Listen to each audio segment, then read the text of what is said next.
He really was, and as corny as this sounds, I do wish that more people would be like Bruce Lee. Because how he came to the United States and made friends with and listened to black people and let that inform how he processed what he was seeing and experiencing in the United States is really the only thing that makes sense to me. What doesn't make sense to me is how people come to the United States and adopt the opinions of the oppressors about the people whom they've oppressed. That just doesn't make any sense. And Bruce Lee was 18 years old when he came to the United States. He wasn't with his parents. He was living with and working at the Chinese restaurant of a host family. And I read that the host family did not want him teaching Chinese martial arts to black people, and they told him that black people were going to use it to beat up Chinese people. Apparently, Bruce Lee's reply was, if black people are beating up Chinese people, they're going to do that regardless. But he saw it as an opportunity to create mutual respect, which of course it did.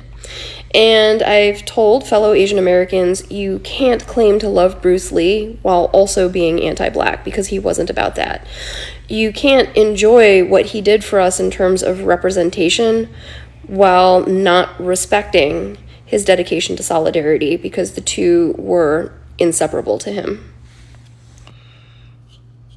Shalom. Kol Laimla Yahweh Ba'Hashem Yahushai Ba'Hashem Kakadash.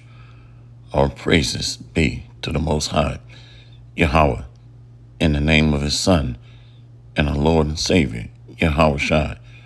Much respect and honor to the brothers that are doing the work in truth and sincerity, risking their lives and freedom to do so, pushing this gospel throughout the four corners of the earth. Salutations to the hopeful elect that are scattered abroad, and double honor and respect to the apostles and elders of Great Millstone. First of all, I want to thank the brethren through the spirit and power of Yahweh Ba'Hashem Yahushai Ba'Hashem Kakadash for praying for me, dealing with extreme dry voice. About an hour ago, I could barely swallow or talk. So the water, Yahweh Ba'Hashem Yahushai, for his priesthood that he's building, the congregation of the Lord, saints, elect, whose sacrifices are acceptable in his sight. So there's a story that I want to tell about Moab, a couple of personal experiences. One day I'm sitting at a military base, and I like getting my hair cut low. And there was a Chinese barber that I had, female.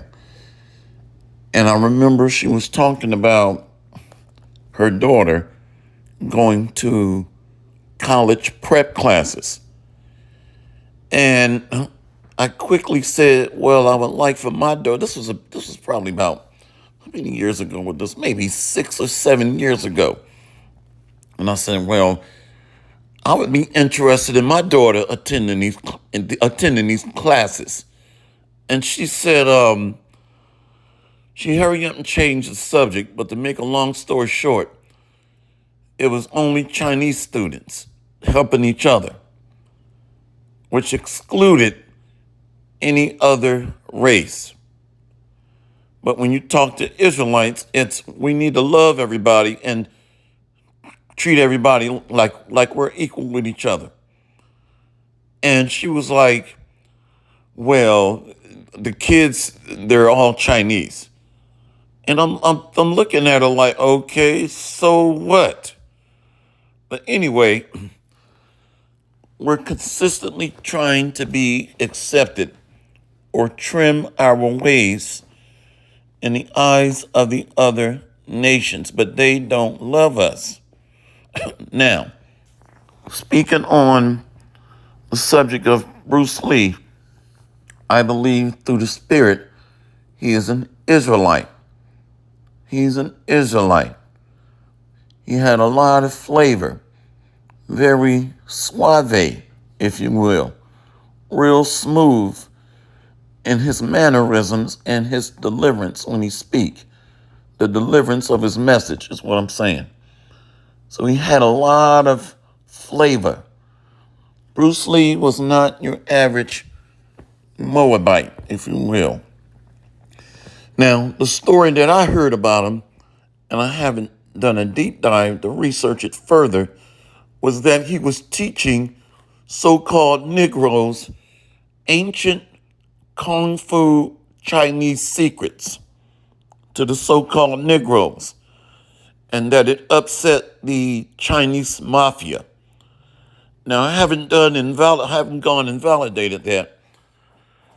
My background was anyway, I won't go into it, but my job was to research data and do data dives and data analysis and stuff. But anyway, so Bruce Lee was more than likely a Jake, an Israelite, and he took martial arts to the next level.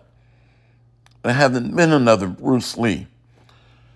But the point being, these other nations do not accept Jacob, Israelites, at all. Although we're trying to love everybody more than we love each other. We fight against each other, but accept the other nations. Now, how bass-backwards is that? So, so I want to go into some prophecy. And I cannot make this long. Let's go to Isaiah 16. Wait a minute. I thought all nations are going to be saved. This is prophecy of Moab's devastation. Okay? So these other nations have great future judgments. But none is more devastating other than Edom, the so-called white man. Let's go here to Isaiah 16:1. Send ye the lamb to the ruler. Send ye the lamb to the ruler of the land, from Selah to the wilderness, unto the mount of the daughter of Zion. For it shall be that as a wandering bird cast out of the nest, so the daughters of Moab shall be at the fords of Ammon. Let's look this up. The daughters of Moab, their descendants of Arnon, comes from the Hebrew. Strong's H 769. Ernon. Ernon.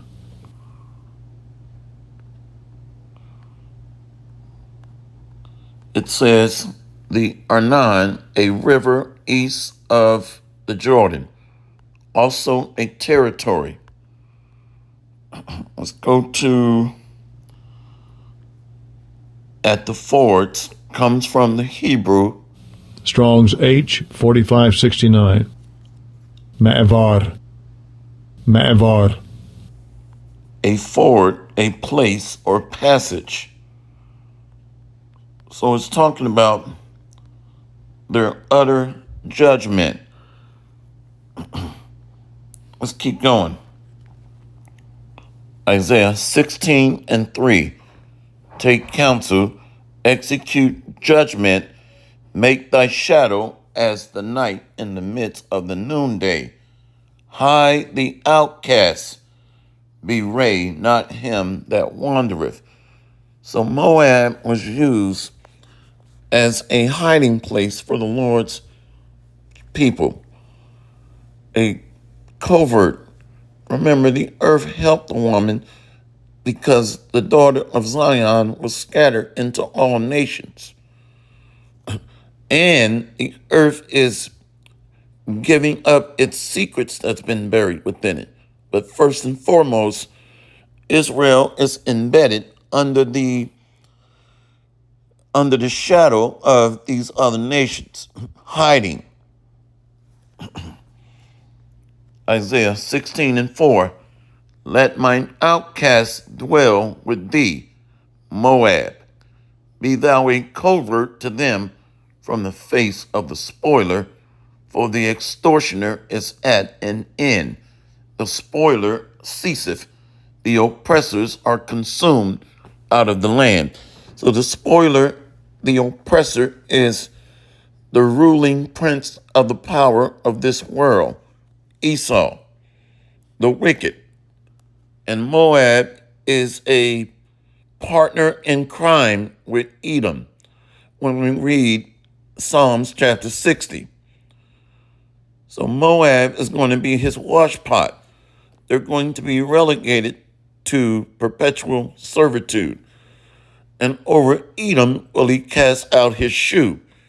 When you take off your shoe, that's your possession. Where you put your shoes at, you treat it as a possession or a resting place. So Edom's territories are going to be devoured and possessed by Jake. Let's read that again. Isaiah 16 and 4. Let mine outcast dwell with thee, Moab. Be thou a covert to them from the face of the spoiler, for the extortioner is at an end. The spoiler ceaseth, the oppressors are consumed out of the land. So more than likely, who we call Bruce Lee was hiding under Moab. He's an Israelite, and I'm speaking through the Spirit because his spirit bears witness with our spirit. He was casted away by Moab. Isaiah 16 and 5.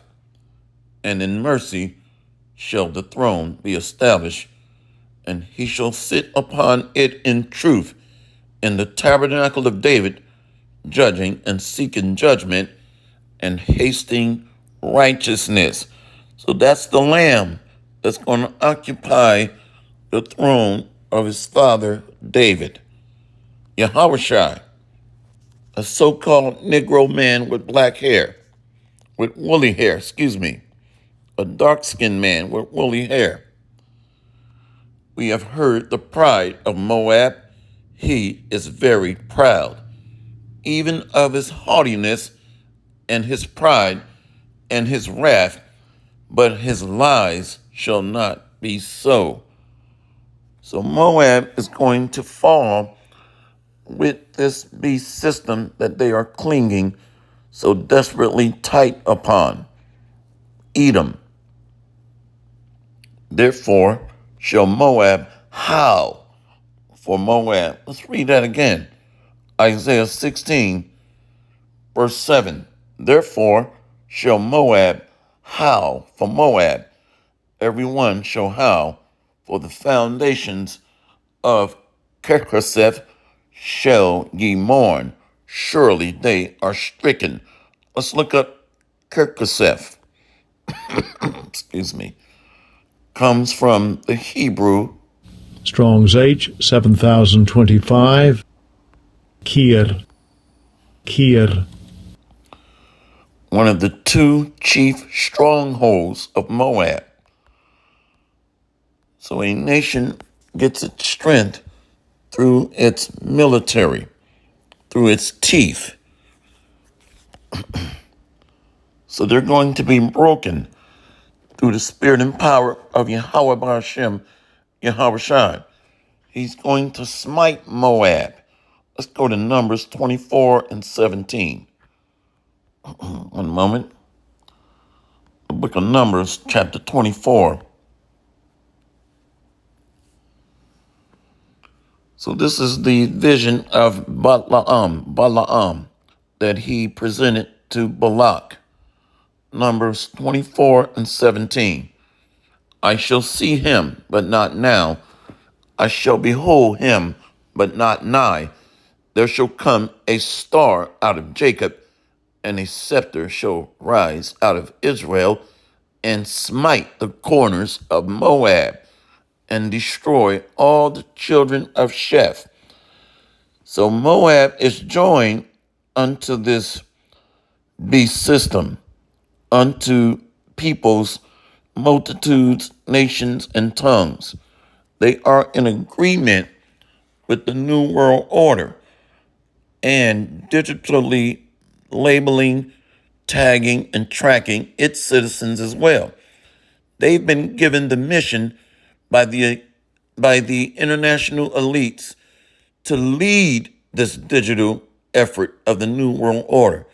So they're used as a poster child, if you will, or a blueprint to help usher this thing in globally. So Moab is in agreement and in bed with the beast, Edom. Why you think they're already scanning their citizens and using a social credit score merit-based system. So the international elites' plan is to raise up Moab or China as the next hammer of the earth, a battle axe of the global wicked elite. That's their plan. And demolish America and use it as a massive grave or blood sacrifice. Let's go up. I said I wouldn't make this long. Let's go to Numbers 24. Let's go to verse 5. Once again, Balaam's vision that he is presenting to Balak, who wanted to curse Jacob or Israel. Numbers 24 and 5. How goodly are thy tents, O Jacob, and thy tabernacles, O Israel. So the Israelites are going to spread their kingdom of rulership throughout the galaxies, throughout the universe, where the Most High has stretched forth the curtains of the heavens. This kingdom is bigger than what we see here in the hood, okay, or in our little township. That's bugged out. It's going to expand beyond the galaxies as the valleys. Let's go back to that. How goodly are thy tents, O Jacob, and the tabernacles of Israel. As the valleys are they spread forth, as gardens by the riverside, as the trees of line aloes, which the Lord hath planted, and as cedar trees beside the waters. Eternal life, planted and connected to the source of life, Yahweh Ba'ashem, Yahweh Shai. So his spirit is raining down on his cedar trees, his elect. Let's go to verse 7. I got ahead of myself. He shall pour the water out of his buckets, and his seed shall be in many waters, and his king shall be higher than Agag, and his kingdom shall be exalted. Agag, Amalek. So the Amalekites are going to be crushed, defeated, that were the first of the nations. So they are at the top of this satanic, demonic pyramid system here on earth. They're going to be crushed. Remember, the Lord is going to smite the corners of Moab, and he's going to use the tabernacle of David, the mighty men, to do so. So his spirit is raining down on the trees of righteousness that are blooming and sprouting upward and outward. Okay, let's go back to this. See, tabernacle of David that we read in verse 5. And remember, the Israelites, his mighty men, are his battle axe. Let's go back to verse 4. Isaiah 16 and 4. Let mine outcast dwell with thee, Moab. Be thou a covert to them from the face of the spoiler, for the extortioner is at an end. The spoiler ceaseth. The oppressors are consumed out of the land. So he's going to smite Moab. The Bible complements itself. It's something I miss here. Let's go up. So that destruction starts with intercontinental ballistic missiles. It's right here. Numbers 24 and 8. God brought him forth out of Egypt. He had, as it were the strength of a unicorn. He shall eat up the nations, his enemies, and shall break their bones and pierce them through with his arrows. So these arrows are going to reach to Babylon and Moab. Let's see if I can find that. I think it's 2nd Ezra 15. Let's see.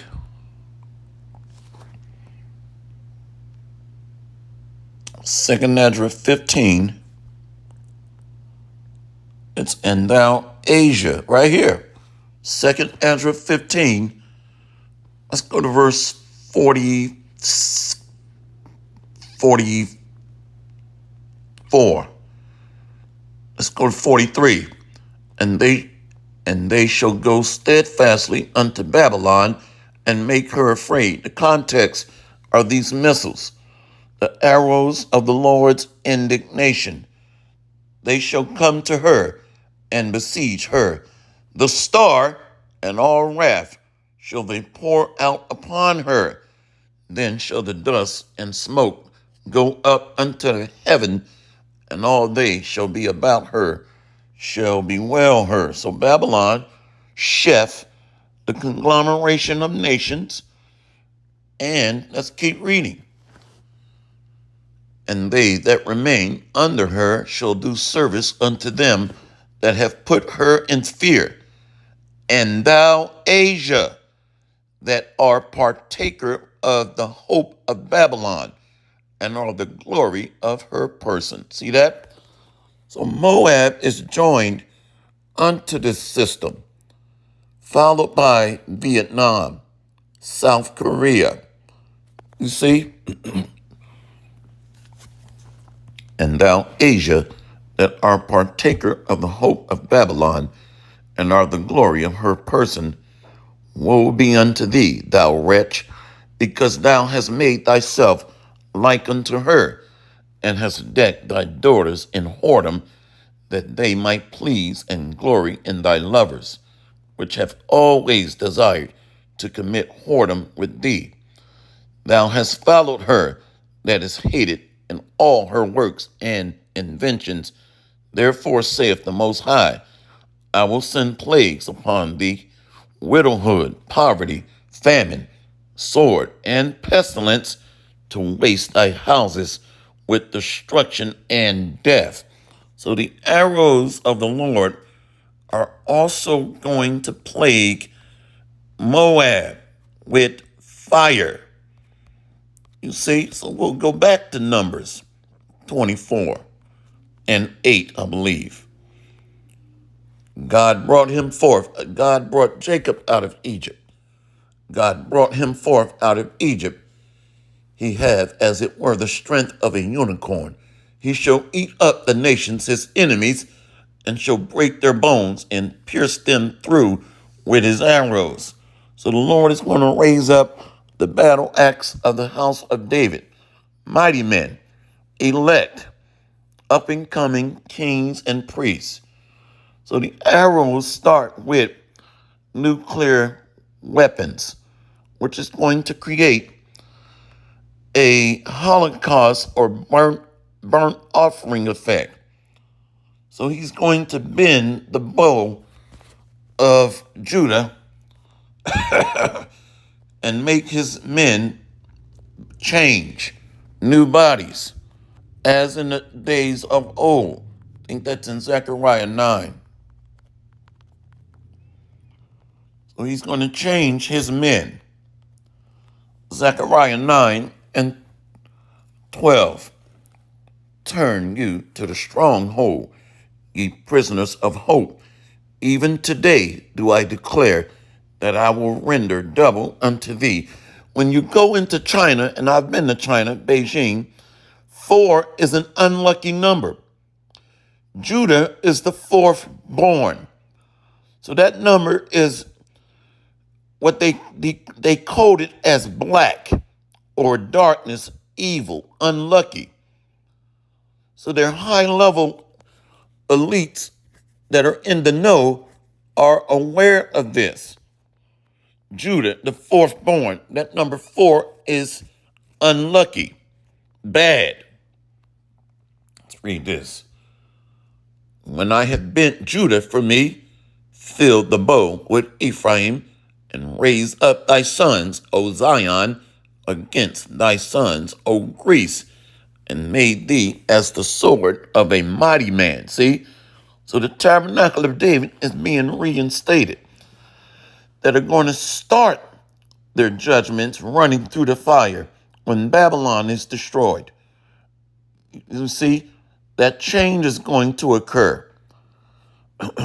Babylon is going to be judged first with fire.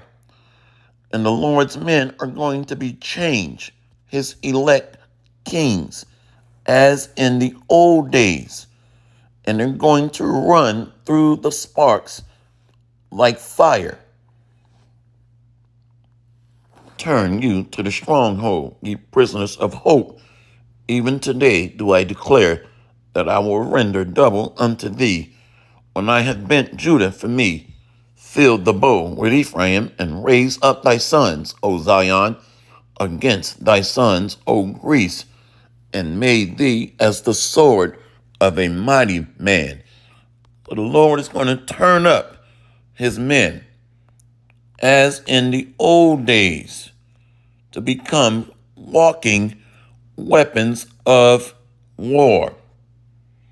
And he's going to gather the outcasts of Israel. Psalms 147, verse 2. The Lord doth build up Jerusalem. He gathereth together the outcasts of Israel. He healeth the broken in heart, and bindeth up their wounds. So the elect are going to become made perfect, healed, made whole again. New creatures, walking hazards, walking lethal weapons. This is serious business. So he's gathering his stones together of his treasure, the mighty men of the house of Israel. I think the next one I wanted, and we'll close out there. Let's close out there. Zechariah. We're messing with the app. Oh, I'll tell you. Evil E is non-stop. So we can't stop. Zechariah 10. God will bless Judah and Ephraim. So Ephraim is being propelled forward through the energy and the spirit of Judah, Yahweh. The Most High's name is in Judah, and his spirit rests upon Judah, and is going to be turned up and propel forward the mighty men of Ephraim, northern kingdom. So Judah sets the, what's the word? What do you say that in the game speed? Sets the temple, sets the, I'm drawing a blank right now. The temple of the game, the temple. Sets the temple, I think is what I'm trying to say. So Judah sets the pace, if you will.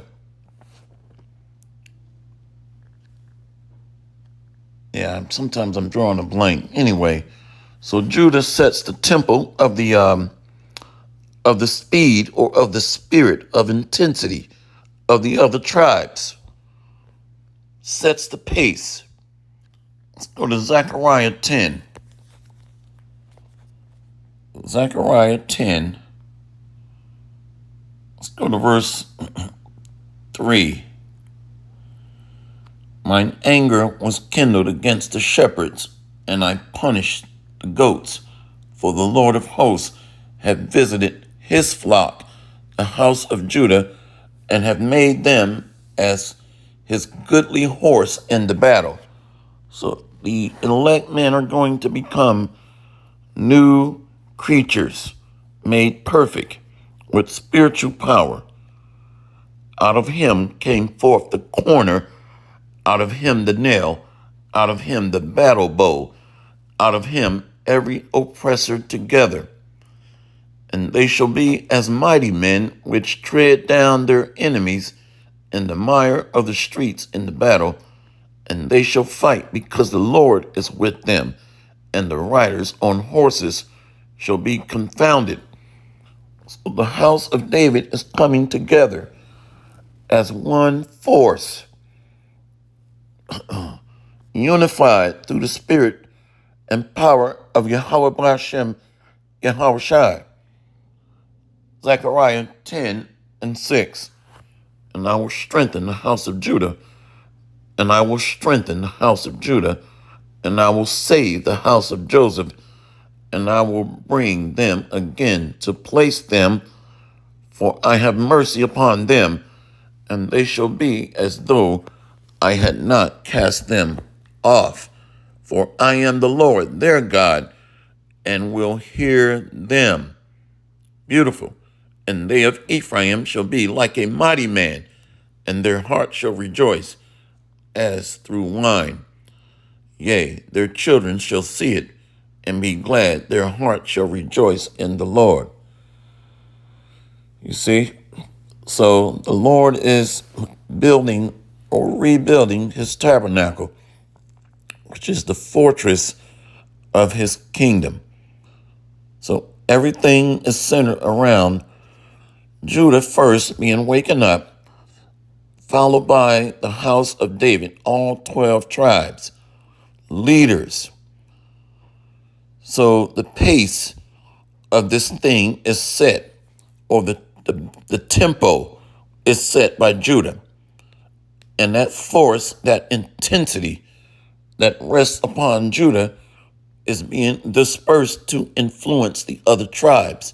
When you look at the mass propaganda, Judah is being used on TV to put on dresses, to look at some of these actors you're seeing, put on dresses, and play big mama roles on TV.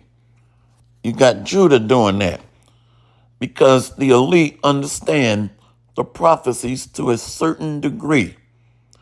So they're trying to turn backwards the hands of prophetic time and prophecy by upsetting the tempo that Judah sets.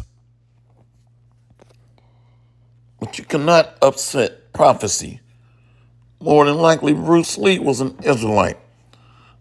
And some of the rumors could be true, but again, I haven't validated it on what the Chinese mafia did to him or Moab did to him. Anyway, hopefully this lesson has been edifying. All praises to Yahweh, Hashem Yahweh Shai, Hashem Kwakadash. See you on the next lesson, Lord willing. Once again, thank you for the prayers, beloved, through the spirit and power of Yahweh Hashem Yahweh Shai, Hashem Kwakadash. Kwam Yeshualam, the Ba. We got next, Lord willing. Shalom.